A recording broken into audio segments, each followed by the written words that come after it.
তোমাদেরকে আরো একবার স্বাগত জানাচ্ছি সিভিল ইঞ্জিনিয়ারিং এর ক্লাসরুমে। আজকে আমরা সয়েল মেকানিক্স এর যে নিউ এবং ফ্রেশ চ্যাপ্টারটা শুরু করব সেটা হচ্ছে কম্প্যাকশন। নাও কম্প্যাকশন চ্যাপ্টারটা শুরু করার আগে আমি বলে দিই, এটা কিন্তু কম্প্রেসিবিলিটি অফ সয়েল তার একটা অংশ, ঠিক আছে? তো সেটা কি সেটা নিয়ে আমি পরে বলছি, বাট আমি সেটা যে আগে বলেছি যে আমরা এই কম্প্যাকশন বলো বা আগের দিন পারমিয়াবিলিটি বলো এই সমস্ত কিছুকে পড়বো আমরা একটা পার্টিকুলার ছকে। মানে কি, আমরা সেই ছকে আগের দিনই বলেছি যে প্রথমে আমরা জানবো যে কম্প্যাকশন জিনিসটা কি, সেকেন্ডে আমরা জানবো যে কম্প্যাকশন কি কি ফ্যাক্টরের ওপর ডিপেন্ড করে, অর্থাৎ কোন কোন ফ্যাক্টর যেগুলো কম্প্যাকশনকে এফেক্ট করে, অ্যান্ড দ্য লাস্ট থিং আমরা যেটা জানবো সেটা হচ্ছে যে কম্প্যাকশনের জন্য কি কি টেস্ট অ্যাভেলেবেল আছে, what are the test available, সেটা ফিল্ড টেস্ট বলো বা ল্যাব টেস্ট বলো, সে কি কি টেস্ট অ্যাভেলেবেল আছে সেটার ব্যাপারে আমরা একটু নলেজ গ্যাদার করবো। তো প্রথমে আমরা যেটা জানবো সেটা হচ্ছে হোয়াট ইজ কম্প্যাকশন। আমি একটু আগেই বললাম যে কম্প্যাকশন কিন্তু সয়েল কম্প্রেসিবিলিটির একটা অংশ। এবার প্রথমেই আমাদের তাহলে প্রশ্ন চলে আসে, what is soil compressibility? Soil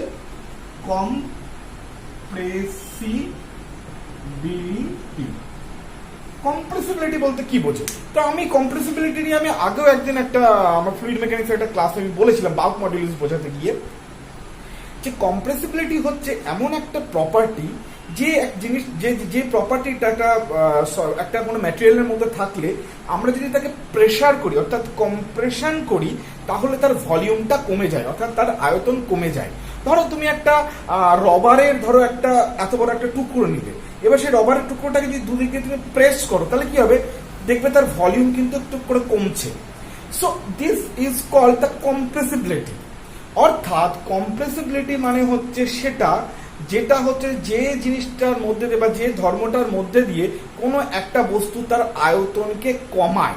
এবার আমি রবারের যে উদাহরণটা দিলাম তার মানে কিন্তু এটা নয় যে রবারের আয়তন এদিকে কমে আবার উল্টো দিকে বেড়ে যায়, ঠিক আছে? ফলে রবার কিন্তু অতটা কম্প্রেসিবল নয়, আমি জাস্ট বোঝানোর জন্য তোমাদেরকে বললাম। ক্লিয়ার? নাও কম্প্রেসিবিলিটি মানে তাহলে সেইটা যে জিনিসটা যেই পদার্থের যে ধর্মটার মধ্যে কি হয়, তাকে যদি আমরা কম্প্রেস করি বা চাপ দিই বা প্রেসার দিই তাহলে তার ভলিউম ডিক্রিজ করে। ওকে, এবার সয়েল কি ভলিউম ডিক্রিজ করে? এই ক্ষেত্রে আমরা বলবো যে আমরা যে 3 ফেজ ডায়াগ্রামটা পড়াশোনা করেছিলাম, চলো সেই 3 ফেজ ডায়াগ্রামটাকে আরেকবার একটু আমরা জাস্ট একবার একটু রিভাইন্ড করে নিই। সেখানে কি পেয়েছিলাম? সেখানে পেয়েছিলাম যে একটা থাকে আমাদের সয়েল পোর্শন, যেটাকে আমরা ভলিউম অফ সলিড বলি, একটা সলিড পোর্শন থাকে, আর আরেকটা পোর্শন থাকে যেটা হচ্ছে শুধুমাত্র ভলিউম অফ ভয়েড, অর্থাৎ ফাঁকা জায়গা। ক্লিয়ার? এবার এই ফাঁকা জায়গার মধ্যে কিছুটা কি থাকতে পারে, ওয়াটার থাকতে পারে, আর কিছুটা এয়ার থাকতে পারে, কিছুটা ওয়াটার থাকতে পারে। ক্লিয়ার? আমরা এটা জানি। নাও কম্প্রেসিবিলিটি মানে হচ্ছে যে আমরা যদি সয়েলের উপর প্রেসার দিই, ঠিক আছে, তাহলে কি হবে, সয়েলটা কি দেবে যায়? ইয়েস, সয়েল দেবে যায়, অর্থাৎ সয়েল তার ভলিউমকে চেঞ্জ করে। এবার ভলিউম চেঞ্জ করে মানে কোন জিনিসটা চেঞ্জ হয়? এই পোর্শনটা কি চেঞ্জ হতে পারে? তোমরাই বলো না, এই পোর্শনটা চেঞ্জ হতে পারে না, কারণ এটা একদম সলিড পোর্শন, অর্থাৎ রক্স ইন্ট্রিগেটেড, মানে রক্স ভেঙে গিয়ে ছোট ছোট টুকরো এই জিনিসটা, ফলে এটার কিন্তু ভলিউম চেঞ্জ সেভাবে পসিবল নয়, বা হলেও সেটা খুবই জিরো, ধরে নেগলিজেবল। তাহলে ভলিউম চেঞ্জ, সয়েলের যদি ভলিউম চেঞ্জ হয় তাহলে সেটা কিসের জন্য হয়? এই যে ফাঁকা জায়গা, সেই ফাঁকা জায়গার কম বেশির জন্য আমাদের কিন্তু সয়েলের ভলিউম চেঞ্জ হতে পারে। নাও এই ফাঁকা জায়গার মাধ্যমে ভলিউম চেঞ্জ হতে পারে মানে এখান থেকে আমরা দুটো জিনিস কি পাচ্ছি না? কিরকম? ধরো এই যে ফাঁকা জায়গার মধ্যে কি আছে, জলও থাকতে পারে, এয়ারও থাকতে পারে। তাহলে যদি এয়ার বেরিয়ে যায় তাহলেও একটা ভলিউম কমবে, আবার যদি জল বেরিয়ে যায় তাহলেও একটা ভলিউম কমবে। ওকে, তো যেহেতু দুটো জিনিস রয়েছে ফাঁকা জায়গার মধ্যে বা দুটো জিনিস থাকতে পারে সয়েলের মধ্যে, তার মানে দুটো জিনিস বেরোনোর জন্য ভলিউম চেঞ্জ হবে, এবং সেটা অবশ্যই দু রকম হবে। এবং সে কারণেই আমরা এই ভলিউম কমাটাকে সয়েলের দুটো টার্মিনোলজি ব্যবহার করি, দুটো নাম দিই। কি না, যদি এয়ার এক্সপালশন হয় অর্থাৎ এয়ার বেরিয়ে যায় এবং সয়েলের ভলিউম কমে যায়, তখন আমরা সেটাকে বলি কম্প্যাকশন। আর যদি সয়েলের জল বেরিয়ে যায় এবং তারপরে যদি সয়েলের ভলিউম কমে যায়, দেন আমরা সেটাকে বলি কনসোলিডেশন। এতদিন ধরে তোমাদের এটা কনফিউশন অনেকেরই ছিল যে কম্প্যাকশন আর কনসোলিডেশনের মধ্যে পার্থক্য বুঝি না, এক্স্যাক্টলি জিনিসটা কি। তাহলে তোমরা আজকের পর থেকে নিশ্চয়ই ক্লিয়ার হয়ে গেলে যে দুটোই basically compressibility of soil. Compressibility মানে কি সয়েলের ভলিউম কমা। এবার সয়েলের ভলিউম কোন জায়গায় কমবে? সলিড পোর্শন তো কমবে না, তাহলে কমবে কোথায়? এই ফাঁকা পোর্শন বা ভলিউম অফ ভয়েডস পোর্শন। তো ভলিউম অফ ভয়েডস এর মধ্যে দুটো জিনিস থাকে, একটা হচ্ছে এয়ার থাকে, একটা ওয়াটার থাকে। তাহলে যদি এয়ার বেরিয়ে যাওয়ার ফলে ভলিউম কমে then it will be called compaction, আর যদি ওয়াটার বেরিয়ে যাওয়ার ফলে যদি ভলিউম কমে তখন সেটা হয়ে যাবে কনসোলিডেশন। এবার এক্ষেত্রে একটা জিনিস বলি, এই যে সয়েলের মধ্যে এই যে এয়ার যে বেরিয়ে যাওয়া সেটা হয় খুব তাড়াতাড়ি। এবার আমরা একদম চলে আসছি কম্প্যাকশনের ব্যাপারে পড়াশুনো করতে, ঠিক আছে? সয়েলের মধ্যে যে এয়ারটা থাকে সেই যেটা এয়ার, সেই এয়ারটা যে বেরিয়ে আসে এবং তার ফলে যে সয়েলের ভলিউম চেঞ্জ হয়, এই প্রসিডিওরটা হয় কিন্তু খুব তাড়াতাড়ি। সো কম্প্যাকশন তো আমরা সেটাকেই বলি। তাহলে কম্প্যাকশন কি বললাম? যে change in volume of soil due to কি? এয়ার এক্সপালশন বা বাতাস বেরিয়ে যাওয়ার কারণে যে ভলিউম চেঞ্জ হয় সেটাকে বলি কম্প্যাকশন। এবার এটা কিন্তু হয় খুব কুইক, এটা হয় খুব কুইক রাদার দ্যান ওই যে জল বেরিয়ে যাওয়ার যে গল্পটা বললাম। তো জল বেরিয়ে যাওয়া মানে সয়েলের মধ্যে থেকে জল বেরিয়ে যাওয়ার জন্য যে সয়েলের ভলিউম কমে, যেটাকে আমরা অ্যাকচুয়ালি কনসোলিডেশন বলি, সেইটা কিন্তু খুব টাইম কনজিউমিং একটা প্রসেস। ওটা হতে কিন্তু অনেক সময় লাগে, ওটা তাড়াতাড়ি হয় না। এয়ার এক্সপালশনটা যেমন খুব তাড়াতাড়ি হয়, ঠিক আছে, বা এয়ার বেরিয়ে যাওয়াটা যেমন খুব তাড়াতাড়ি হয়, বাট জল বেরিয়ে যাওয়াটা কিন্তু খুব তাড়াতাড়ি হয় না, ওটা কিন্তু টাইম কনজিউমিং। তাহলে কম্প্যাকশন এবং কনসোলিডেশনের মধ্যে একটা পার্থক্য আমরা পেলাম, যে একটা হচ্ছে খুব কুইক হয় আর কনসোলিডেশনটা হয় খুব স্লো বা টাইম কনজিউমিং বা টাইম দরকার পড়ে। নাও তাহলে একটা জিনিস আমরা বুঝলাম যে কম্প্যাকশন খুব তাড়াতাড়ি হয় না। এবার কম্প্যাকশন বলতে কি হয় বা কম্প্যাকশনের জিনিসটা হয় কি? কম্প্যাকশনে যেটা হয়, ধরো সয়েল কণাগুলো, এমনি একটা সয়েল কণা তুমি নিলে, সেখানে দেখবে যে সয়েল কণাগুলো এরকম করে আছে, এইভাবে ধরো আছে, ক্লিয়ার? তো আমরা কি করি, এই যে এটা ফাঁকা জায়গা, এই ফাঁকা জায়গার মধ্যে বাতাস আছে, ক্লিয়ার? তো আমরা এই বাতাসকে বার করতে পারি কি করে? একটু জাস্ট তোমরা মাথা লাগাও। বাতাসকে আমরা বার করতে পারি যদি আমি এর ওপরে প্রেসার দিই, তাহলেই কি হবে, এই যে সয়েল স্ট্রাকচারগুলো সেটা এভাবে সজ্জিত হয়ে যাবে। এটাকে আমরা বলি কি? ফকুলেন্ট স্ট্রাকচার। ফকুলেন্ট স্ট্রাকচার। আর এটাকে আমরা কি বলি? ডিসপার্স স্ট্রাকচার, ঠিক আছে? তাহলে যদি আমরা কোনো একটা সয়েল যেটা সাধারণত ভাবে এরকম ফকুলেন্ট কন্ডিশনে থাকে, সেটাকে যদি তার উপর যদি আমরা প্রেসার ক্রিয়েট করি, তাহলে কি হয়, এই যে ফাঁকা জায়গা যার মধ্যে এয়ারটা এন্ট্র্যাপ থাকে সেটা বেরিয়ে যায় এবং সয়েলগুলো এরকম ডিসপার্স স্ট্রাকচারের মতন হয়ে যায়, ঠিক আছে? তাহলে কম্প্যাকশন হলে সয়েলের ভেতরে কি হয় আমরা এটা বুঝে গেলাম। এরকম ভাবে ফকুলেন্ট স্ট্রাকচার থেকে ডিসপার্স স্ট্রাকচার হয়ে যায় এবং ভলিউম কমে যায় এবং তার ফলে কি হয়, সয়েলটা কম্প্যাক্টেড হয়ে যায়। এখানে কিন্তু জল বেরোনোর সাথে কোনো সম্পর্ক নেই, সম্পূর্ণভাবে বাতাস বেরিয়ে যাওয়ার গল্পটা। আচ্ছা, কম্প্যাকশনকে আমরা কিসের টার্মে মাপি বা কি জিনিস দিয়ে কম্প্যাকশনকে রিপ্রেজেন্ট করি বলতে ব্যাপারটা কি? যেমন ধরো আমি কতটা খেতে পারি, এটার উদাহরণ ধরো এইভাবে দেওয়া যেতে পারি যে অরূপ 10টা রসগোল্লা খেতে পারে, বা 10টা রসগোল্লা খেলে অরূপের পেট ভরে যায়, ক্লিয়ার? তার মানে আমি এখানে রসগোল্লার নাম্বার দিয়ে আমার খেতে পারার ক্যাপাসিটিটাকে বোঝাচ্ছি। তাহলে কম্প্যাকশন কতটা হয়েছে বা কম্প্যাকশন একটা সয়েলে কতটা হতে পারে, সেটাকে আমরা কি দিয়ে বোঝাই? সেটাকে আমরা যে টার্মিনোলজিটা দিয়ে বোঝাই বা যেই প্যারামিটারটা ইউজ করি, যেভাবে আমি এখানে রসগোল্লার নাম্বার ইউজ করলাম আমার খিদেকে বোঝানোর জন্য, ঠিক একই রকম ভাবে কম্প্যাকশনকে বোঝানোর জন্য আমরা যে টার্মিনোলজিটা বা যে টার্মটাকে ইউজ করি সেটা হচ্ছে ম্যাক্সিমাম ড্রাই ডেনসিটি। তাহলে ম্যাক্সিমাম ড্রাই ডেন্সিটি সাহায্যে আমরা বোঝাই যে সয়েলটা কতটা কম্প্যাক্টেড হয়েছে নাকি হয়। এবার আমরা ড্রাই ডেন্সিটি বলতে কি বোঝাই? ড্রাই ডেন্সিটি মানে কি? ড্রাই ডেন্সিটির আমরা একটা ফর্মুলা শিখেছিলাম, দেখি তোমাদের কতটা মনে আছে। এই ফর্মুলাটা শিখেছিলাম না, ড্রাই ডেন্সিটি ইকুয়াল টু হচ্ছে গামা বাই 1 প্লাস ডাব্লিউ। এই ফর্মুলাটা আমরা ড্রাই ডেন্সিটির জন্য শিখেছিলাম। আর একটা ড্রাই ডেন্সিটির জন্য কি শিখেছিলাম? গামা বাল্ক আমরা একটা জানতাম যে আমাদের মাস্টার ফর্মুলা থেকে একটা ড্রাই ডেন্সিটি আসে কি না, G plus S E by 1 plus E into gamma W, এটা হয়। এবার যখন তোমার হচ্ছে ড্রাই ডেন্সিটি হয়ে যাবে, মানে এটা যখন ড্রাই হয়ে যাবে তখন এসটা কি 0 হয়ে যাবে, আর এস 0 হয়ে গেলে এই টার্মিনোলজিটাই উড়ে যাবে, তাহলে হয়ে যাবে কি G into gamma W by 1 plus e. এইটা হয়ে যায় গামা ড্রাইয়ের একটা ফর্মুলা। সো এই দুটো হয়ে যায় গামা ড্রাই ডেন্সিটির ফর্মুলা। আমি এই দুটো কেন একটু রিভাইজ করিয়ে নিলাম, বিকজ অফ আমি আগেই বললাম যে ম্যাক্সিমাম ড্রাই ডেন্সিটি দিয়ে আমরা কম্প্যাকশনকে বুঝি। তাই সেখানে আমি যখন তোমাদেরকে পড়াবো আর তুমি ধরো ড্রাই ডেন্সিটি সম্পর্কে জানো না, ভুলে গেছো ড্রাই ডেন্সিটি কিভাবে বার করতে হয়, তাহলে কিন্তু এখানে আমাদের পড়া থেকে বুঝতে অসুবিধা হবে। ক্লিয়ার? আচ্ছা,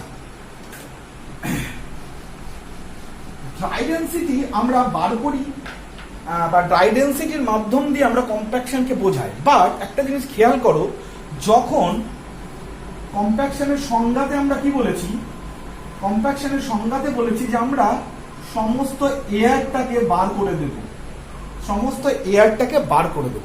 আচ্ছা, যদি সমস্ত এয়ারটাকে বার করে দিই তাহলে কি হতে পারে? তাহলে এই সমস্ত ভলিউমটা শুধুমাত্র যদি জল থাকে তাহলে শুধুমাত্র ওয়াটার দিয়ে ভর্তি হয়ে যাবে, এয়ার আর থাকবে না, তাই তো? তাহলে যদি আমরা একদম 100% কম্প্যাকশন অ্যাচিভ করি সেক্ষেত্রে কি হবে? থিওরিটিক্যালি কি হবে যে সম্পূর্ণ ফাঁকা জায়গাটা জল দিয়ে ভরে যাবে। ক্লিয়ার? বা এই ফাঁকা জায়গাটা প্রথম কথা সবচেয়ে মিনিমাম হবে, আর যেটুকুই থাকবে ভয়েড তার মধ্যে কিন্তু বাতাস একটুও থাকবে না, সম্পূর্ণটা জল থাকবে। বুঝতে পেরেছো? মানে ম্যাক্সিমাম আমরা কম্প্যাকশন বলতে কি বুঝতে পারি তার আমি তোমাদেরকে একটা ধারণা দিলাম। মানে তোমাকে ধরো বলা হলো যে তোমাকে ধরো ইন্টারভিউ গেলে, কেন কি এই চ্যাপ্টার থেকে কিন্তু খুব ইন্টারভিউয়ের কোয়েশ্চেন হয়, তো তুমি ইন্টারভিউতে গেলে বলে যাচ্ছে ম্যাক্সিমাম কম্প্যাকশন মানে অ্যাকচুয়ালি 3 ফেজ ডায়াগ্রামে কি ঘটতে পারে, তখন তোমাকে বলতে হবে যে 3 ফেজ ডায়াগ্রামের ক্ষেত্রে কি হবে, এয়ারটা একদম বেরিয়ে যাবে এবং যে ভয়েসটা থাকবে সেটা মেবি ওয়াটার দ্বারা ফুলফিল থাকবে, কেন কি একটু হলেও ভয়েস থাকবে, যদি থাকে সেটা ওয়াটার দ্বারা ফুলফিল থাকবে। ওকে, এবার একটা জিনিস খেয়াল করো যে আমরা এই কি বলে এই জিনিসটা অ্যাকচুয়ালি হয় কি করে, বা কম্প্যাকশনটা আমরা অ্যাকচুয়ালি করি কিভাবে। ঠিক আছে, তো কম্প্যাকশনটা করি কিভাবে সেটা বলতে গেলে আমাদের টেস্টগুলোকে নিয়ে চলে আসি। তাহলে আমরা প্রথমে কম্প্যাকশন কি সেটাকে জানলাম, সেকেন্ড থিং যে বলো যে কি কি ফ্যাক্টরস এফেক্ট করে কম্প্যাকশনকে সেটা নিয়ে পড়বো। এবার সেই জিনিসটাকে আমরা জাস্ট একটু পরে পড়বো, তার আগে আমরা একটু পড়ে নিই যে কম্প্যাকশনকে আমরা কি করে করি। ওকে, মানে কি মেথডস আছে। ক্লিয়ার? তো সেই মেথডস এর মধ্যে আমরা যেটা করি সেটা হচ্ছে ধরো ল্যাব একটা মেথড হবে, ল্যাবে আমরা কম্প্যাকশন করতে পারবো একটা মেথডে, আবার ফিল্ডেও একটা মেথডে আমরা কম্প্যাকশন করবো। তো আমরা কেন ফ্যাক্টর অ্যাফেক্টিং কম্প্যাকশনের আগে এই জিনিসটা পড়ে নিলাম, কেন কি আমরা যতক্ষণ না কম্প্যাকশনটা অ্যাকচুয়ালি কি করে করা হচ্ছে সেটা যতক্ষণ না বুঝে নেব মানে পুরো কনসেপ্টটা, তাহলে তার পেছনে কি কি মানে ফ্যাক্টর কম্প্যাকশনকে অ্যাফেক্ট করে সেটা বুঝতে গেলে কিন্তু আমাদেরকে একটু কষ্ট করতে হবে। সো সেই জায়গাটাতে আমি যাব না, আগে আমি বলে দিই কিভাবে করা হচ্ছে, তারপর আমরা যখন ফ্যাক্টরসগুলো নিয়ে পড়বো খুব ইজি হয়ে যাবে তোমাদেরকে বুঝতে। ঠিক আছে, তো আমরা বুঝতে পারছি যে আমরা দুটো ভাবে কম্প্যাকশন করতে, ল্যাবেও করি কম্প্যাকশন আমরা অ্যান্ড ফিল্ডেও করি। তো আমাদের কাছে ল্যাব মেথডটাই খুব ইম্পর্টেন্ট।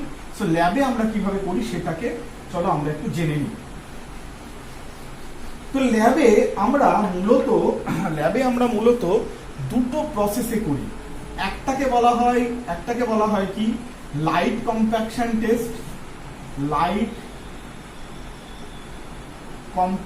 টেস্ট, ঠিক আছে, লাইট কম্প্যাকশন টেস্ট, বা সেটাকে বলা হয় স্ট্যান্ডার্ড প্রোক্টস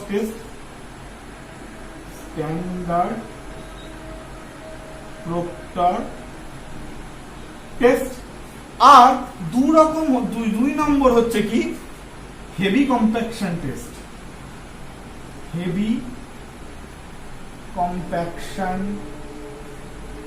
টেস্ট বা সেটাকে বলা হচ্ছে মডিফাইড প্রক্টর টেস্ট। বুঝতে পারছো? আচ্ছা, এখানে আমি একটা কথা বলি, এই স্ট্যান্ডার্ড প্রক্টর টেস্ট আর মডিফাইড প্রক্টর টেস্ট এই দুটো হচ্ছে মেনলি টেস্টের প্রসিডিউর।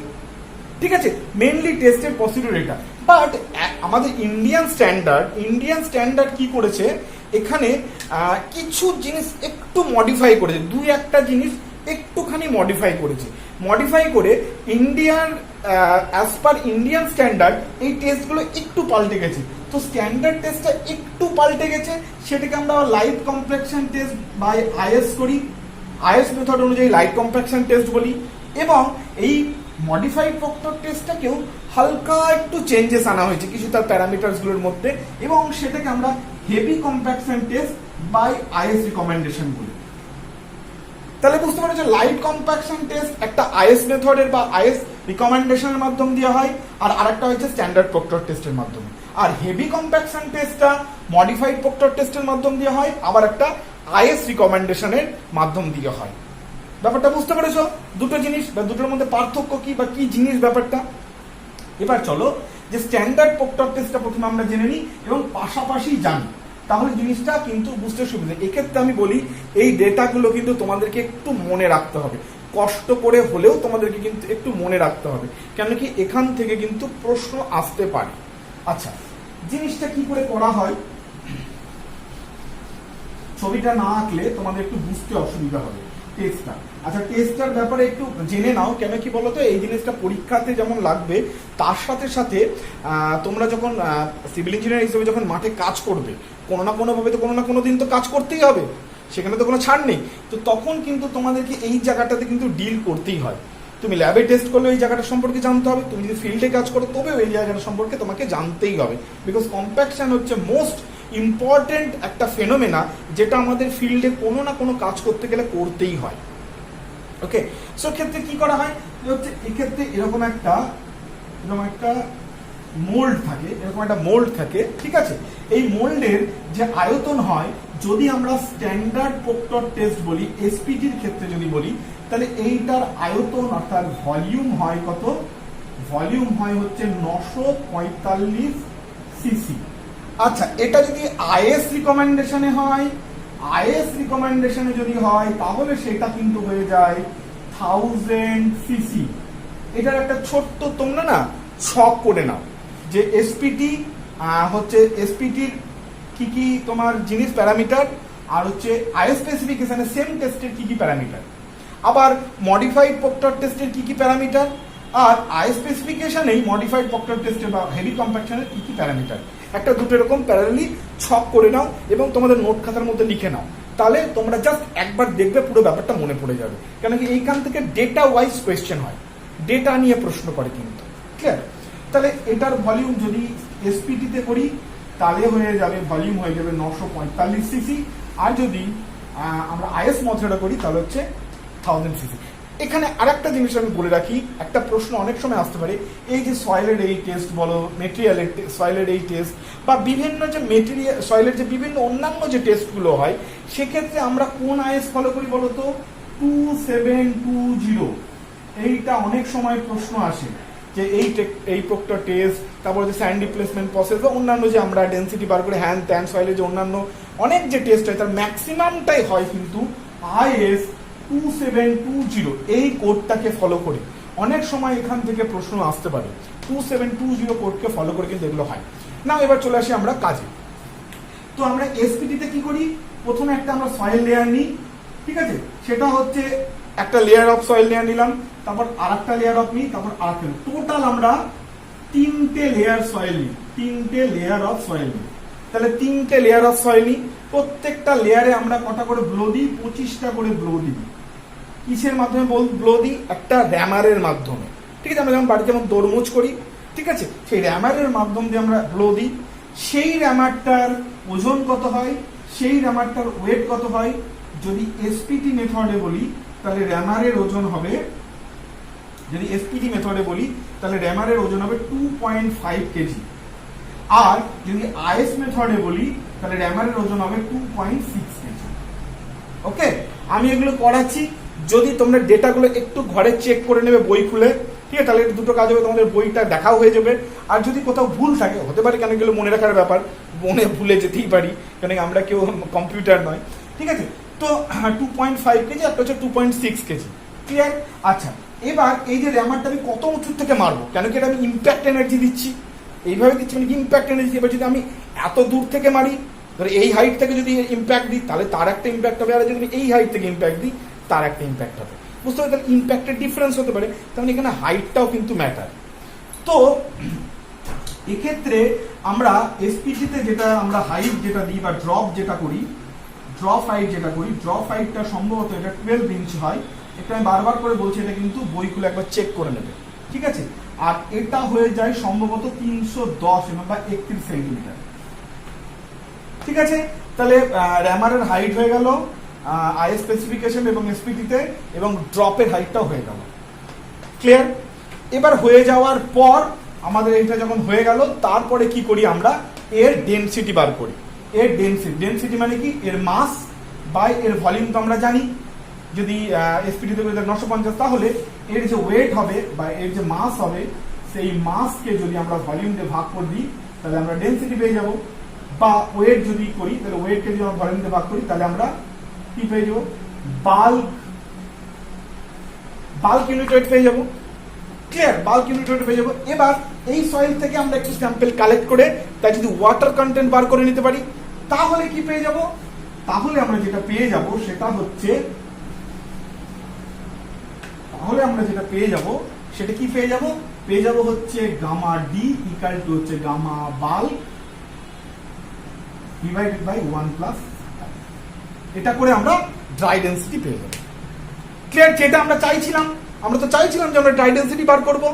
তো ড্রাই ডেনসিটি আমরা কি করে পেলাম, প্রথমে হচ্ছে এইভাবে এসপিডি টেস্ট বা লাইট কম্প্যাকশন টেস্টের ক্ষেত্রে কি করলাম, আমরা 3টে লেয়ার নিলাম, 3টে লেয়ারে সয়েলকে 25টা করে ব্লো দিলাম, প্রায় 2.5 কেজি র্যামার দিয়ে দেওয়ার পর তার যে ডেনসিটি হলো, তার যে ইউনিট ওয়েট হলো, মানে এর টোটাল ওয়েট নিলাম আর এর ভলিউম আমরা জানি, যে আমরা গামা বাল্ক বার করে ফেললাম। আর এখান থেকে একটুখানি সয়েল স্যাম্পল নিয়ে তার আমরা ওভেন ডাই মেথডে আমরা তার ওয়াটার কন্টেন্ট বার করে ফেললাম, ওয়াটার কন্টেন্ট দিয়ে এই ফর্মুলাতে বসালাম অ্যান্ড ড্রাই ডেনসিটি পেয়ে গেলাম। তাহলে এই টেস্টটাকে যদি আমরা বারবার রিপিট করি তাহলে কি হবে, ঠিক অনেকগুলো আমরা ড্রাই ডেনসিটি পাবো, অনেকগুলো ওয়াটার কন্টেন্টের জন্য পাবো, তো অনেকগুলো ওয়াটার কন্টেন্টের জন্য অনেকগুলো ড্রাই ডেনসিটি পাবো। ওকে, আচ্ছা, সেই ওয়াটার কন্টেন্ট এবং ড্রাই ডেনসিটিতে কি করব সেটা জাস্ট একটু পরে করছি। তার আগে আমরা একটু স্ট্যান্ডার্ড প্রক্টর তোমার হচ্ছে মডিফাইড প্রক্টর টেস্ট বা হেভি কম্প্যাকশন টেস্টটাকে একটু দেখে নিই। ও ক্ষেত্রে ডেটাগুলো কি, ওকে, ডেটাগুলো একটু মাথায় রাখবে। সেক্ষেত্রে যে ডেটাগুলো হয় সেক্ষেত্রে হচ্ছে এটা কিন্তু 3টে লেয়ার হয় না, এটা তখন হয়ে যায় 5টা লেয়ার, 1 2 3 4 5, 5টা লেয়ার, 5 লেয়ার্স হয়ে যাবে। কম্প্যাকশনটা যেটা হবে তখন হয়ে যাবে, এটা হচ্ছে মডিফাইড, ঠিক আছে, এটা হচ্ছে মডিফাইড প্রক্টর টেস্টে লেয়ার হয়ে যাবে 5টা, ব্লো সেই 25টাই থাকবে, পার লেয়ারে ব্লো তোমার 25টা করেই থাকবে।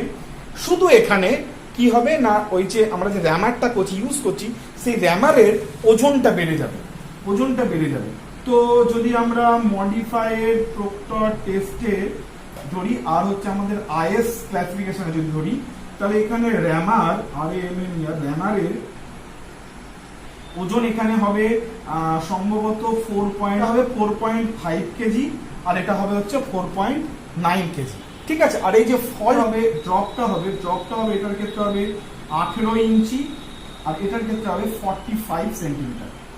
আমি বারবার করে বলছি, এটা কিন্তু আরেকবার একটু মিলিয়ে নেবে তোমরা বইয়ের ক্ষেত্রে এই ডেটাগুলো, ঠিক আছে। তো এই হচ্ছে এটার ক্ষেত্রে, এবং এই সেম প্রসিডিওরটা আবার রিপিট করা হবে, এবং ওখানেও কিন্তু আমরা প্রত্যেকটা ওয়াটার কন্টেন্ট, এক একটা ওয়াটার কন্টেন্টের জন্য এক একটা করে আমরা ড্রাই ডেনসিটি পাবো, ঠিক আছে। এক্ষেত্রে একটা প্রশ্ন যেটা আমাদের এমসিকিউ পরীক্ষায় কিন্তু বারবার আসে, এসএসসি বলো, ডব্লিউপিএসসি এইতে বলো, জেইতে বলো, একটা প্রশ্ন বারবার আসে, সেটা হচ্ছে যে এই যে আমরা কম্প্যাকশন করছি, র্যামার দিয়ে বারবার করে বাড়ি মারছি, ফলে একটা ইম্প্যাক্ট দিচ্ছি, তাহলে ইম্প্যাক্ট দিচ্ছি মানে কি, বেসিক্যালি আমরা সয়েল মাসটার উপর একটা এনার্জি দিচ্ছি, আমার এনার্জিটা তো খরচা হচ্ছে এটা করতে গিয়ে, তো সেই এনার্জিটা আমরা কোথায় ট্রান্সফার করছি? সয়েল মাসের মধ্যে ট্রান্সফার করছি। তাহলে সয়েল মাস একটা এনার্জিকে কনজিউম করছে, ঠিক আছে? তাহলে সেই এনার্জির পরিমাণটা কত? সেই এনার্জির পরিমাণটা কত? তো সেই এনার্জির পরিমাণটা যদি এসপিটি মেথড হয়, তো এসপিটি মেথডে সেই এনার্জির পরিমাণটা হয় হচ্ছে তোমার কত? 595,594 kilo joule per metre cube. 594 kilo joule per metre cube হচ্ছে এসপিটি টেস্টে। আর মডিফাইড প্রক্টর টেস্টে কতটা হয়? মডিফাইড প্রক্টর টেস্টে সেটা হচ্ছে 2674 kilo joule per metre cube. Clear? এবার প্রশ্ন যেটা পরীক্ষায় আসে সেটা হচ্ছে যে এই দুটো রেশিও কত। অর্থাৎ প্রশ্ন আসবে তোমাকে যে এনার্জি আমরা যে দিচ্ছি সয়েলকে ডিউরিং কম্প্যাকশন, তাহলে আমাদের মডিফাইড প্রক্টর টেস্টে যেই এনার্জি দিই এবং স্ট্যান্ডার্ড প্রক্টর টেস্টে যে এনার্জি দিই সেই দুটোর মধ্যে রেশিও কত। ওকে, তো রেশিও হচ্ছে কত হবে? তাহলে 2674 divided by 594 and the answer will be, তোমরা যদি করে দেখো পাবে হচ্ছে 4.5 এর কাছাকাছি, মানে 4.49 মতন পাবে। ক্লিয়ার? আর এই জিনিসটা যদি আইএস কোডের মানে যে আইএস স্পেসিফিকেশনে যখন আমরা করলাম তখন যদি করি তার রেশিও কত হবে? তাহলে সেক্ষেত্রে হচ্ছে heavy compaction test divided by যদি আমরা লাইট কম্প্যাকশন টেস্ট করি তাহলে সেক্ষেত্রে এটা হয়ে যায় 4.55। পার্থক্যটা কোথায়? এটা তো জাস্ট 4.5 আর এটা হচ্ছে 4.55। এবার তোমরা যদি ভুলে যাও, যেটা আমার পরীক্ষার সময় যদি ভুলে যাই যে কোনটা 4.55 এবং কোনটা 4.5, সেক্ষেত্রে বলে রাখি একটা জিনিস তো বুঝতে পারলে যে আমরা যখন কি বলে মডিফাইড প্রক্টর টেস্ট বা এসপিটি করছি সেখানে আমরা যে ওজন অফ র্যামার নিচ্ছি সেগুলো কি কম নিচ্ছি। এটা যেমন 2.5 নিলাম আমরা, আইএসএ কত নিলাম 2.6, এখানে আমরা কত 4.5 নিলাম, আইএসএ কত নিলাম 4.9। তাহলে ওজন যেহেতু বেশি আমরা আইএসএ নিচ্ছি তাহলে মানটাও কিন্তু বেশি আমাদের আইএসএ আসাটা দরকার। ঠিক আছে? সো আইএসএ কিন্তু আমাদের এই 4.5 না, এটা 4.55 আসবে। তাহলে তোমাদের পরীক্ষায় যেরকম প্রশ্ন আসবে তোমরা কিন্তু সেভাবে আনসার দেবে। দেখে নেবে এটা কি এসপিটির সাথে মডিফাইড প্রক্টর টেস্টের রেশিও জানতে চাইছে নাকি লাইট কম্প্যাকশন টেস্ট আর heavy compactor test as per IS তার রেশিও জানতে চাইছে। এটা কিন্তু খুব ইম্পর্টেন্ট। ওকে, কেন কি দুটোর মান কিন্তু আলাদা, একটা হচ্ছে 4.5, একটা হচ্ছে 4.55। ক্লিয়ার? এবার তোমাদের মাথায় মনে হতে পারে যে দাদা আমি যদি 4.55টা যদি ভুলে যাই, আমার যদি মনে না থাকে, তাহলে কি কোনো মেথড নেই? কেন কি আমি শুরুতেই বলেছি কি যে আমরা পড়াশোনাটা এমন ভাবে করব যেখানে কনসেপ্ট দিয়ে আমরা ম্যাক্সিমাম মনে রাখবো, আর ডেটা যেগুলো একদমই পারা যাবে না, কিছু করার নেই, শুধুমাত্র সেগুলোই মনে রাখবো। তাহলে আমাদের পরীক্ষায় সাকসেস পেতে খুব সুবিধা হবে। ওকে, তো চলো তোমাদেরকে আমি একটা উপায় দেখিয়ে দিই। যদি তোমাদের ধরো ভুলে যাও মানটা, তাহলে কি করবে? কিচ্ছু না, সিম্পল ব্যাপার। আমরা যে এনার্জি দিই সেগুলো কি, আমরা যে লোড দিচ্ছি, তাহলে প্রথম আমরা এসপিডিতে লোড কত দিয়েছিলাম? 2.5 কেজি দিয়েছিলাম। ঠিক আছে, কতটা করে ব্লো দিয়েছিলাম? 25টা করে ব্লো দিয়েছিলাম। হাইট কতটা ফল করেছিলাম? তোমার হচ্ছে 12 ইঞ্চি করে ফল করেছিলাম। ঠিক আছে, আর কটা লেয়ার ছিল? 3টে লেয়ার ছিল। আর যখন হেভি কম্প্যাকশন টেস্টটা করলাম তাহলে তখন 4.5 কেজি আমাদের ইয়ে ছিল। ঠিক আছে, 4.5 কেজি আমাদের হ্যামার ছিল। ব্লো ছিল আমাদের 25টা করে, ফলটা ছিল 18 ইঞ্চি, এবং তোমার হচ্ছে লেয়ার কটা ছিল 5টা। এবার বলো যে দাদা এইটা যে এখানে কেজি দিয়ে বসাচ্ছ, এখানে ইঞ্চিতে বসাচ্ছ, এগুলোতে কিছু গন্ডগোল হবে না? না, হবে না। কেন কি ওপরেও যা আমি একক বসাচ্ছি নিচেও তাই একক বসাচ্ছি, বলে একক একক কেটে যাচ্ছে এবং এটা একটা ডাইমেনশন লেস হয়ে যাচ্ছে। ঠিক আছে, সো এখানে একক নিয়ে কোনো ম্যাটার নেই। তুমি রেশিও বার করছো বলে একক নিয়ে এখানে কোনো মাথা ব্যথা করার দরকার নেই। সো এটা করলে জাস্ট তোমরা যদি ক্যালকুলেটারে যদি করে নিতে পারো, যদি ক্যালকুলেটার অ্যালাউ হয় বা ইয়ে করে নিতে পারো, তাহলে তোমরা মানটা পেয়ে নেবে। ঠিক একই রকম ভাবে আইএস এর ক্ষেত্রেও এইভাবে করে নেবে এবং তোমরা মানটা কিন্তু আরামসে পেয়ে যাবে। বেটার মনে রেখে দাও, নো প্রবলেম। ওকে, তাহলে আমরা পেয়ে গেলাম হচ্ছে যে ল্যাবে আমরা কিভাবে প্রসিডিউরটা করি বা তার কিছু কিছু জিনিস। এবার আসলে এবার চলে আসি কাজটা। কি কাজটা করলাম আমরা? কাজটা করলাম যে আমরা প্রত্যেকটা ওয়াটার কন্টেন্টের জন্য অনেকবার যখন টেস্ট করছি প্রত্যেকটা ওয়াটার কন্টেন্টের জন্য আমরা একটা করে ড্রাই ডেন্সিটি পেয়েছি। ঠিক আছে, এবার আমরা কি করবো? এটাকে আমরা একটা প্লট করবো বা একটা গ্রাফিক্যাল গ্রাফ প্লট করবো। আমি আগেই বলেছি যে আমাদের ইঞ্জিনিয়ারিং যে কোনো কাজের ক্ষেত্রে আমরা গ্রাফিক্যাল রিপ্রেজেন্টেশনটাকে ভীষণভাবে প্রেফার করি, বিকজ অফ কি গ্রাফিক্যাল রিপ্রেজেন্টেশন থেকে আমরা অনেক কিছু বুঝতে পারি, অ্যাট এ গ্লান্স দেখে বুঝতে পারি, ওভারঅল একটা scenario pi. That is Y আমাদেরকে কিন্তু গ্রাফিক্যাল রিপ্রেজেন্টেশনের দিকে কিন্তু যেতে হয়। না আমরা এটা যদি একটা গ্রাফ প্লট করি, গ্রাফ প্লট করবো কিভাবে? গ্রাফ প্লট করবো হচ্ছে এদিকে ধরো আমি দিলাম ওয়াটার কন্টেন্ট, আর এদিকে আমি দিলাম ধরো ড্রাই ডেন্সিটি।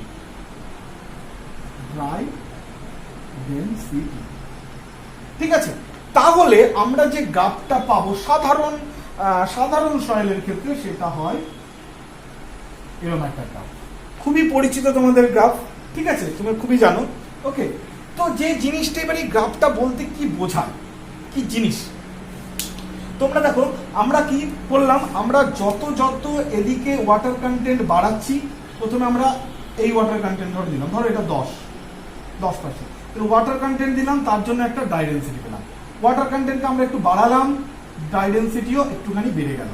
আবার আমরা ওয়াটার কন্টেন্টকে বাড়ালাম, ঠিক আছে, আবার ওয়াটার কন্টেন্টকে বাড়ালাম, ড্রাই ডেন্সিটিও বেড়ে গেল। এইভাবে করতে করতে একটা পার্টিকুলার ওয়াটার কন্টেন্টে আমাদের দেখতে পাচ্ছি ড্রাই ডেন্সিটি কিন্তু ম্যাক্সিমাম হচ্ছে। তারপরে যদি আমরা ফার্দার ওয়াটার কন্টেন্টকে বাড়াচ্ছি, তাহলে কি হচ্ছে দেখছি আমরা ড্রাই ডেন্সিটি কিন্তু আবার কমে গেল। আবার ওয়াটার কন্টেন্ট বাড়াচ্ছি, দেখি ড্রাই ডেন্সিটি কিন্তু আমাদের কমেই যাচ্ছে। ক্লিয়ার? তার মানে বোঝা যাচ্ছে কি যে আমরা সয়েলকে নিয়ে যখন কম্প্যাকশন করছি, তখন কি ওয়াটার কন্টেন্ট প্রথমে যখন আমরা বাড়াচ্ছি, আমাদের ড্রাই ডেন্সিটি কিন্তু বাড়ছে। বাড়তে বাড়তে একটা পয়েন্টে গিয়ে সেই ড্রাই ডেন্সিটিটা ম্যাক্সিমাম হচ্ছে। তারপরে যদি আমরা ফার্দার ওয়াটার কন্টেন্ট অ্যাড করছি, তাহলে কি হচ্ছে, আমাদের ড্রাই ডেন্সিটি কিন্তু ডিক্রিজ করছে বা কমছে। তাহলে তাহলে এই যে পয়েন্টটা পাচ্ছি, এই যে পয়েন্টটা আমরা পেলাম, যেখানে ড্রাই ডেন্সিটিটাকে ম্যাক্সিমাম পেলাম, ম্যাক্সিমাম ড্রাই ডেন্সিটি পেলাম, আর তার করেসপন্ডিং যে ওয়াটার কন্টেন্ট পাচ্ছি সেটাকে আমরা বলি optimum moisture content. Optimum moisture content বা ওএমসি বলে, এটাকে এমডিডি বলে, এটাকে ওএমসি বলে। তাহলে যদি তোমাকে কেউ জিজ্ঞেস করে যে হোয়াট ইজ এএমসিসি বা ওএমসি মানে অপটিমাম ময়েশ্চার কন্টেন্ট মানে কি, মানে যে ওয়াটার কন্টেন্টে during the compaction we achieve বা আমরা পাই maximum dry density, that water content is called optimum moisture content. ঠিক আছে, এবার এই জিনিসটাকে একটু ফিজিক্যালি বুঝে নাও যে ব্যাপারটা অ্যাকচুয়ালি কি। আচ্ছা, সয়েলকে তোমরা অনেকটা আটার সাথে তুলনা করতে পারো। আটা যখন ড্রাই কন্ডিশনে থাকে, ঠিক আছে, আটা যখন ড্রাই কন্ডিশনে থাকে, তাহলে তুমি খোলা আটা নেবে। এবার আটার মধ্যে কি হয়, আটাকে তুমি যদি আটাটাকে যদি তুমি একদম ছোট করে সবচেয়ে ভলিউম কমাতে চেষ্টা করো, তাহলে কি হবে, তুমি তার জন্য খুব প্রেশার দিচ্ছ, তাহলে কি সত্যি ভলিউম কমবে না। এবার ভলিউমকে কমানোর জন্য কি হবে, মানে আটারকে একদম আমি যতটা আটার মিনিমাম ভলিউম নিয়ে থাকতে পারি সেটা যদি আমরা আনতে যাই, তাহলে কি করতে হবে, আমরা আটার মধ্যে একটু জল দিতে হবে, জল দিয়ে আটাটাকে মাখাতে হবে। প্রেশার দিচ্ছি, এবার প্রেশার দিচ্ছি আটা মাখার জন্য, প্রেশার দিচ্ছি এবং জল দিচ্ছি, প্রেশার দিচ্ছি জল দিচ্ছি, করতে একটা টাইম আসবে যখন অতটা এক গামলা শুকনো আটা এইটুকু একটা মোল্ডের মধ্যে চলে আসবে তো। তাহলে কি হচ্ছে, এবার কি যখন আটাটা খোলা ছিল, এক গামলা ভরা ছিল, তখন আটার ভলিউম বেশি ছিল। আবার যখন জল দিয়ে প্রেশার দিয়ে করতে এইটুকু মোল্ড হয়ে গেল, তখন তার ভলিউম কম হয়ে গেল। তাহলে ভলিউম যদি কম হয়, আটার ওজন তো কম হয়নি। আচ্ছা, আমরা কি জানি ডেনসিটি মানে আমরা কি জানি, ডেনসিটি বা ধরো ইউনিট ওয়েট মানে আমরা কি জানি, ওয়েট বাই ভলিউম। তাহলে আটার ওয়েট কিন্তু কম হয়নি, কিন্তু ভলিউম আগে এক গামলা ছিল, পরে ছোট হয়ে গেল। তাহলে ভলিউম যখন কমে গেল, তাহলে ডেনসিটি বেড়ে যাবে। আর কম্প্যাকশন মানে কি, আমরা চাই যে ডেনসিটি বাড়িয়ে দিতে, এটা তো চাই। তাহলে সেই ডেনসিটি বাড়ানোর জন্য আমরা বুঝতে পারছি আটার মধ্যে একটু করে যদি জল মেশাই, তাহলে কিন্তু এই কাজটা করতে ইজি হয়। ক্লিয়ার? শুকনো আটাতে হয় না। এবার কি, তুমি যদি আটার মধ্যে আরো জল বেশি দাও, তাহলে কি একটা সময় আটা কিন্তু গলে জলের মতন হয়ে যাবে বা ভলিউম বেড়ে যাবে, তখন কিন্তু আর ওইটুকু থাকবে না। তার মানে একটা পার্টিকুলার জলের জন্য আটা কিন্তু একটা ছোট ভলিউম ক্রিয়েট করে। ঠিক একই রকম ভাবে আটাটাকে তোমরা সয়েলের সাথে তুলনা করো, সয়েলের ক্ষেত্রে সেম যদি শুকনো যদি ধুলো নাও, তুমি ধুলোকে যদি কম্প্যাক্ট করো হবে, এবার ওর মধ্যে জল দিয়ে যদি কাদা করো, একটা প্রেশার দাও, কাদা করতে তার ছোট একটা মোল্ড তৈরি হবে। সেই জিনিসটা এখানে বলছে যে আমরা যখন এই কন্ডিশনটা ছিল, যখন ওয়াটার কন্টেন্ট ছিল না, তখন খুব কম ছিল, তখন তার জল মানে ডেন্সিটি কম ছিল। এবার ওয়াটার কন্টেন্ট আমি একটু একটু করে বাড়াচ্ছি, তার সাথে সাথে র্যামার দিয়ে কি করছিল, প্রেশার দিচ্ছি, ফলে কি হচ্ছে আমরা দেখো ডেন্সিটি বাড়ছে, জল বাড়াচ্ছি ডেন্সিটি বাড়ছে, বাড়তে বাড়তে বাড়তে একটা পয়েন্ট এলো যখন ওই জলের জন্য ডেন্সিটিটা ম্যাক্সিমাম হলো, অর্থাৎ একদম যতটা কম জায়গাতে ওরা থাকতে পারে ততটা কম জায়গায় চলে এসেছে। এরপরে যদি ফার্দার জল বাড়ায় তাহলে কি হবে, ওই যে মলিকুলগুলোর মধ্যে ফাঁকা জায়গা ফাঁকা হওয়া স্টার্ট হবে, দুটোর মধ্যে বন্ডিং কমতে থাকবে, একে অপর থেকে দূরে সরে যাবে, ফলে ভলিউম আবার বাড়তে শুরু করবে। ঠিক যেভাবে হয় আমাদের সিঙ্কেজ লিমিটের পরে ভলিউম বাড়তে শুরু করে দেয়। ঠিক আছে, ভলিউম যদি বাড়তে শুরু করে তাহলে বুঝতে পারছো ডেন্সিটি বেড়ে যাবে। ক্লিয়ার? সো আমরা চাইছি ভলিউমকে একদম কম করে দিতে, because we are going to compact the soil. Clear? তাহলে এই গ্রাফটার ব্যাপারটা বুঝে গেলে এবং গ্রাফটা কেন হচ্ছে সেটাও নিশ্চয়ই তোমরা বুঝে গেছো, আর কোনো অসুবিধা নেই। ঠিক আছে, এবার একটা জিনিস তোমাদেরকে একটু বলে রাখি, সেটা হচ্ছে এই যে টাইপ অফ গ্রাফটা তুমি পেলে, ঠিক আছে, এই গ্রাফটা হচ্ছে কিন্তু মেনলি বলতে পারো একদম ফ্ল্যাট ক্লে নয়, মানে খুব ছোট ক্লেও নয়, আবার একদম স্যান্ডও নয়, মোটামুটি মাঝামাঝি সয়েল, যেটা সিল্ট এবং ক্লের মিশ্রণ, এই ধরনের যে সয়েল, বা যেটা আমরা একদম সাদা মাটা পাই আর কি, মাটি, সেই মাটির কিন্তু এই ধরনের গ্রাফটা হয়। আচ্ছা, এবার এই সেম গ্রাফটা একটা প্রশ্ন আসে, এই পরীক্ষাটা এই প্রশ্নটা কিন্তু আসে, এই সেম গ্রাফটা যদি আমরা এসপিডিতে করি তাহলে গ্রাফটা আমরা এরকম পাবো, যদি আমরা মডিফাইড প্রক্টর টেস্টে করি তাহলে গ্রাফটা কোথায় পাবো, এখানে পাবো। তাহলে তোমাদেরকে প্রশ্ন আসবে যে আমরা যদি কম্প্যাকশন যখন করছি তখন যদি আমরা বেশি এনার্জি দিই, কম্প্যাকশনের জন্য বেশি এনার্জি দিই, তাহলে গ্রাফ কি হবে? তো বলবো যে আমার গ্রাফটা উপরে উঠে যাবে এবং বাঁ দিকে সরে যাবে, it will go up and leftwards. Clear?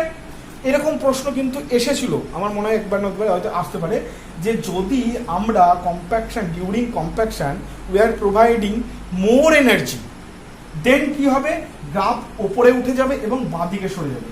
এটা হচ্ছে এসপিটির জন্য, and this is for modified Proctor test এর জন্য। তো মডিফাইড প্রক্টর টেস্টে আমরা এনার্জি বেশি দিই 2674, আর এখানে 594 দিই কিলোজুল, তো ফলে এইটার এনার্জি কম, সো এটা নিচের দিকে এবং ডান দিকে সরে থাকবে, আর এটা এনার্জি বেশি মানে উপর দিকে এবং বাঁ দিকে সরে আসবে।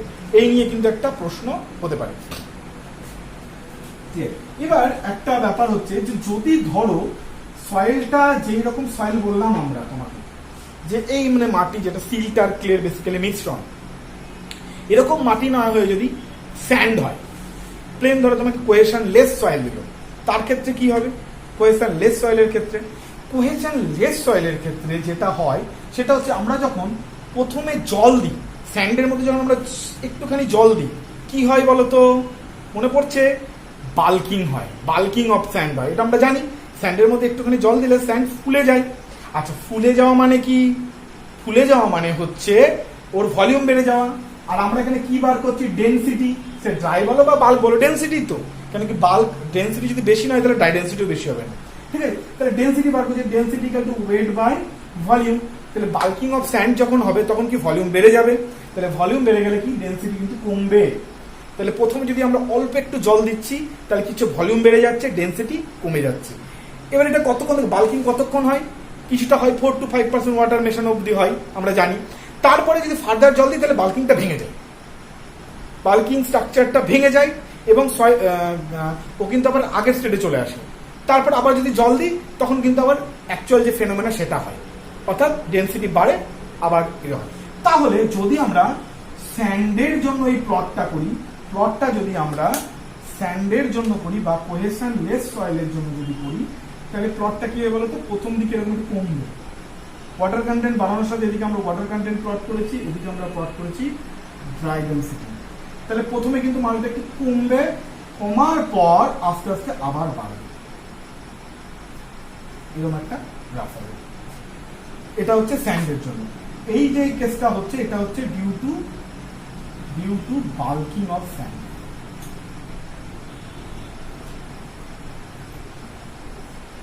Due to bulking of sand. ঠিক আছে, আবার এই একই জিনিসটা হয় আরো একটা সয়েলের ক্ষেত্রে, সেটা হচ্ছে ক্লের ক্ষেত্রে, ফ্ল্যাট ক্লের ক্ষেত্রে। এমনি ক্লে না, যেটা এমনি বলছি মানে ফ্ল্যাট ক্লে মানে বা বলতে পারো ব্ল্যাক কটন সয়েল, যেখানে ক্লের যে গ্রেনস যে সাইজগুলো সেগুলো খুবই ছোট, অত্যন্ত ছোট, সেখানে কি হয় সোয়েলিং হয়, একটুখানি জল মেশালে প্রথমেই ফুলে যায়।